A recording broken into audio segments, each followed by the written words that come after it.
காகம் வசித்து வந்தது. அதற்கும் பக்கத்தில் உள்ள ஒரு மரத்தில் ஒரு அன்னப்பட்சியும் வசித்தது.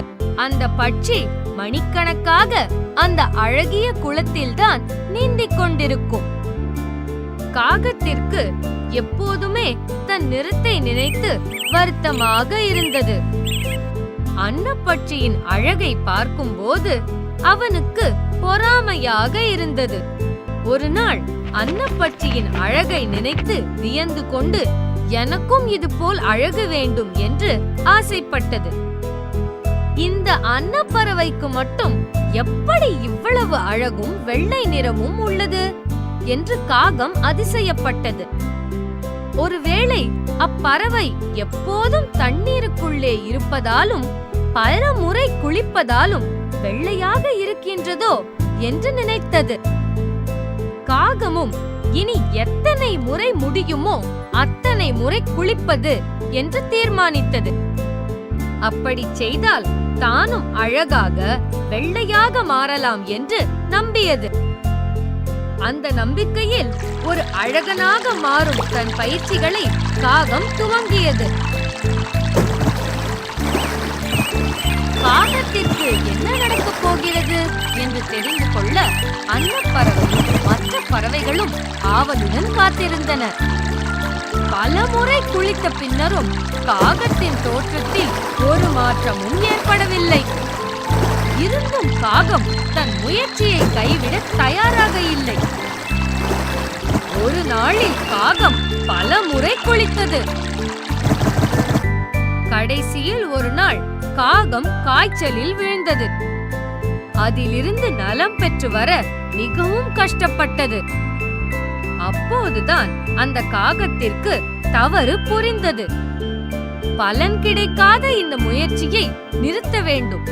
நான் எப்படி இருக்கின்றேனோ அப்படி இருக்க பழகி சந்தோஷப்பட வேண்டும் என்று தனக்குள் சொல்லிக் கொண்டது. மனதில் அப்படி ஒரு மாற்றம் வந்த பின் அந்த காகம் எப்போதும் சந்தோஷமுள்ள ஒரு பறவையாக மாறியது.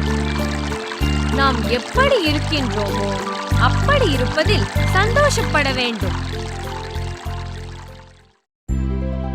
முன்பு ஒரு காலத்தில் ஒரு கிராமத்தில் ஒரு பண்ணையின் சொந்தக்காரனிடம் ஒரு கழுதையும் ஒரு குதிரையும் இருந்தன. அந்த குதிரைக்கு எப்போதும் நல்ல உணவும் நல்ல கவனிப்பும் கிடைத்தது. ஆனால் கழுதைக்கு அதை போல உணவோ கவனிப்போ கிடைக்கவில்லை. இதனால் கழுதைக்கு எப்போதும் மன வருத்தம் இருந்தது. நான் நன்கு வேலை செய்தும் என்னை சரியாக கவனிப்பதில்லை. ஆனால் வேலை செய்யாத குதிரையை மிகவும் ஸ்ரத்தையுடன் கவனிக்கின்றனர் என்று கழுதை நினைத்தது. பல மாதங்கள் சென்றன. நாட்டில் யுத்தம் வந்தது. உடனே அந்த பண்ணைக்காரன் குதிரையில் ஏறி யுத்தம் செய்ய சென்றான். பல நாட்களுக்கு பின் குதிரையும் எஜமானனும் பண்ணைக்கு திரும்பினர். குதிரைக்கு பலமான காயம் பட்டிருந்தது. காயத்தினால் உடல் புண்ணாகி இருந்த குதிரையை பார்க்க கழுதைக்கு மிகவும் வருத்தமாக இருந்தது. இதுவரை குதிரைக்கு கிடைத்த உபசரிப்புகளை பற்றி தப்பாக நினைத்துக் கொண்டிருந்தது புரிந்தது. கழுதை உடனே குதிரையிடம் சென்று, நண்பா, என்னை மன்னித்து விடு. இது நாள் வரை உனக்கு கிடைத்த கவனிப்பை பார்த்து நான் மிகவும் பொறாமைப்பட்டேன். இப்போதுதான் உண்மை காரணம் புரிந்தது. என்னை மன்னித்து விடு என்றது. அன்று முதல் கழுதை குதிரையிடம் மிகவும் நட்புடன் பழகியது. அதனால் கழுதை மிகவும் சந்தோஷத்துடன் இருந்தது. அது மட்டும் இன்றி தன்னை நன்கு கவனிப்பதில்லை என்று கவலைப்படவும் இல்லை. நமக்கு கிடைப்பதில் திருப்தி அடைய வேண்டும். முன்னொரு காலத்தில் ஒரு காட்டில் ஒரு குள்ள நரி வசித்து வந்தது. அது எப்போதும் மற்ற மிருகங்களை கேலி செய்து ஆனந்தமடைந்தது. ஒரு நாள் ஒரு அழகிய நாரை அந்த காட்டிற்கு வந்தது. வந்த சில நாட்களிலேயே நாரை காட்டில் உள்ள எல்லாரிடமும் மிக நட்பாக பழகியது. இதை கேள்விப்பட்ட நரிக்கு நாரையிடம் பொறாமை தோன்றியது. நாரைக்கு எதிராக ஒரு சதித்திட்டம் போட்டது. அடுத்த நாள் நாரை தனியாக இருக்கும்போது நரி மெதுவாக அவனிடம் சென்று மிக மரியாதையுடன், நண்பா, நீ இந்த காட்டிற்கு வந்ததை கேள்விப்பட்டேன். நாளை மதிய உணவிற்கு என் வீட்டிற்கு உன்னை மகிழ்ச்சியுடன் அழைக்கிறேன் என்று சொன்னது.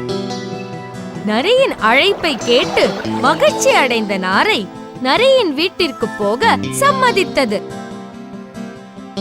அடுத்த நாள் நாரை நரியின் வீட்டிற்கு சென்றது. அவர்கள் உணவிற்காக உட்கார்ந்ததும் நரி நாரைக்கு ருசியான பாயசத்தை பரிமாறியது. நாரைக்கு வாயில் நீரூறியது. ஆனால் தட்டையான கிண்ணத்தில் ஊற்றின பாயசத்தை நாரையால் தன் நீளமான அலகினால் ருசி பார்க்க முடியவில்லை. தீய குணமுடைய நரி நாரையை பார்த்து கேலியாக சிரித்துக்கொண்டு பாயசம் முழுவதையும் குடித்தது. கோபமடைந்த நாரை அந்த நரிக்கு ஒரு பாடம் சொல்லிக் கொடுக்க வேண்டும் என்று நினைத்தது. நாரையும் மிக பணிவுடன் நரியை தன் வீட்டிற்கு அழைத்தது. அடுத்த நாள் சாப்பிட உட்கார்ந்ததும் புத்திசாலியான நாரை நரிக்கு உள்ள உணவை ஒரு உயரமான பாத்திரத்தில் கொடுத்தது. நாரை சந்தோஷமாக தன் உணவை சாப்பிட்டது. ஆனால் நரிக்கு பாத்திரத்தில் தலை நுழையவில்லை. நரி பசியுடன் உட்கார்ந்து நாரை ருசியுடன் சாப்பிடுவதை பார்த்து கொண்டிருந்தது. அப்போதுதான் நரிக்கு தான் மற்றவர்களை ஏமாற்றி மட்டம் தட்டும் அதே அனுபவம் தனக்கும் கிடைத்தது என்று புரிந்தது. அந்த சம்பவத்திற்கு பின் நரி எல்லாரிடமும் மரியாதையுடன் பழகியது. நாம் கொடுப்பதுதான் நமக்கும் கிடைக்கும். ஒரு காலத்துல ஒரு காட்டுக்குள்ள ஒரு சிங்கம் வாழ்ந்து வந்ததாம். ஒரு நாள் மத்தியான நேரத்துல கொரட்ட சத்தத்தோட அந்த சிங்கம் தூங்கிக்கிட்டு இருந்ததாம். அதோட அங்க ஒரு எலி நிறைய குறும்புத்தனத்தோட இருந்துச்சு. சிங்கத்தோட விளையாடணும்னு அது ஆசைப்பட்டுச்சு. கொஞ்ச நேரத்துல சிங்கத்து மேல ஏறி அதோட உடம்புல சரிக்கு விளையாடுச்சு. திடீர்னு எலியோட வாலை அந்த சிங்கம் புடிச்சிருச்சு. தயவு செஞ்சு என்ன வெட்டுங்க, எனக்கு கருணை காட்டுங்க சிங்கமே, என்ன மன்னிச்சிடுங்க. நான் சந்து தூங்கிக்கிட்டு இருக்கிற நேரத்துல என் மேல ஏறி டான்ஸ் ஆடுற, என் தூக்கம் போச்சு. மாலை நேரத்துல குறிக்கிறதுக்கு வசதியா ஒண்ணு சாப்பிடுறேன். ப்ளீஸ் உங்களை கெஞ்சி கேக்குறேன், என்ன விட்டுருங்க ராஜாவே. என்ன விட்டுட்டீங்கன்னா நன்றி கடனா எதிர்காலத்துல நான் உங்களுக்கு உதவி செய்வேன். குட்டியலி, உன்னை நீயே பார்த்திருக்கியா இல்லையா? உன்னால எப்படி எனக்கு உதவி செய்ய முடியும்? சரி, போனா போகட்டும், பொழைச்சு போ. இந்த தடவை உன்னை மன்னிச்சு விடுற. ஆனா நீ எனக்கு உதவி செய்ய போறியா?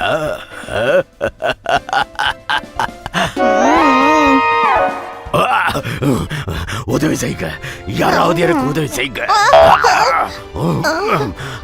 உதவி செய்யுங்க, யாராவது உதவி செய்யுங்க. யாராவது உதவி செய்ய இருக்கீங்களா? அட கடவுளே, நீதானா சின்ன எலியே? எலி தன்னோட சின்ன பற்களை பயன்படுத்தி அந்த வலைய கிழிக்க ஆரம்பிச்சது. வலையில மாட்டிட்டு இருந்த அந்த சிங்கம் அதுக்கப்புறம் விடுதலை ஆச்சு. எலிய பார்த்து அன்னைக்கு அது சிரிச்சதை நினைச்சு ரொம்ப வெக்கப்பட்டுச்சு. இன்னையிலிருந்து நாம சிறந்த நண்பர்களா இருக்க போறோம். இனி நான் யாரையும் ஏளனமா நினைக்க மாட்டேன். ஒரு ஏரியில் 3 பெரிய மீன்கள் வசித்து வந்தன. மிகவும் நல்ல நண்பர்களான அந்த 3 மீன்களும் மிகவும் வித்தியாசமாக சிந்திப்பவர்கள். அவர்களில் ஒரு மீன் மிக புத்திசாலி, எப்போதும் காரியங்களை சிந்தித்து நடப்பவன். இரண்டாவது மீன் சமயோஜித புத்தியுடன் எப்போதும் மகிழ்ச்சியாக உள்ளவன். மூன்றாவதாக உள்ள மீன் விதியை மட்டும் நம்பியது. ஒரு நாள் முதல் மீன் 2 2 மீன் பிடிப்பவர்கள் ஏரிக்கரையில் நிற்பதைக் கண்டது. அவர்கள் பேசுவதை மிகவும் கவனத்துடன் கேட்டது. அடுத்த நாள் அவர்கள் அந்த ஏரியில் மீன் பிடிக்கப் போவதாக தெரிந்து கொண்டது. உடனே அது விரைந்து சென்று மற்றவர்களிடம் இந்த விஷயத்தை கூறியது. இனி அங்கிருந்து போவதுதான் நல்லது என்றும் சொல்லியது. அந்த ஏரியிலிருந்து போகும் ஒரு வாய்க்கால் வழியாக போனால் அது வேறு ஒரு ஏரியில் போய் சேரும். நாம் அங்கு பாதுகாப்பாக இருக்கலாம் என்று யோசனை சொல்லியது. சமயோஜித புத்தியுள்ள 2வது மீன் அதற்கு ஒப்பவில்லை. நாம் இங்கிருந்து போக வேண்டாம், நம்மை பிடிக்க வருபவர்களிடமிருந்து தப்பிக்க வேறு வழி பார்க்கலாம் என்றது. 3வது மீன் வேறு விதமாக சிந்தித்தது. எது எப்போது நடக்க வேண்டுமோ அது எல்லாம் அவ்வப்போது நடக்கும். அதை பற்றி நினைத்து நாம் கவலைப்பட வேண்டாம். எல்லாம் விதி போல நடக்கட்டும் என்று வழக்கம் போல் பேசாமல் இருந்தது. முதல் மீன் ஆபத்தை சந்திக்க விரும்பாமல் அந்த ஏரியில் உள்ள கால்வாய் வழியாக தப்பித்துச் சென்றது. ஆனால் மற்ற 2 மீன்களும் ஏரியில் தங்கின. அடுத்த நாள் மீன் பிடிப்பவர்கள் வந்து வலையை விரித்தனர். நண்பர்களான 2 மீன்களும் ஏரியில் இருந்த மற்ற மீன்களும் வலையில் சிக்கின. சமயோஜித புத்தி உள்ள 2வது மீன் வலையில் இருந்து தப்பிக்கும் வழியை பார்த்தது. வலையில் செத்தது போல் கிடந்தது. அதை கண்ட மீன் பிடிப்பவர்கள் அதையும் செத்த மீன்களுடன் தூக்கி எறிந்தனர். அது ஒரு வழியாக துள்ளி ஏரியின் கரையை அடைந்து நீரில் குதித்து தன்னை காப்பாற்றிக் கொண்டது. விதியை மட்டும் நம்பின 3வது மீன் வலைக்குள் மேலும் கீழும் குதித்தாலும் தப்பிக்க முடியவில்லை. அவன் விதிப்படி அங்கு இறந்து போனான். விதியை மதியால் வெல்லலாம்.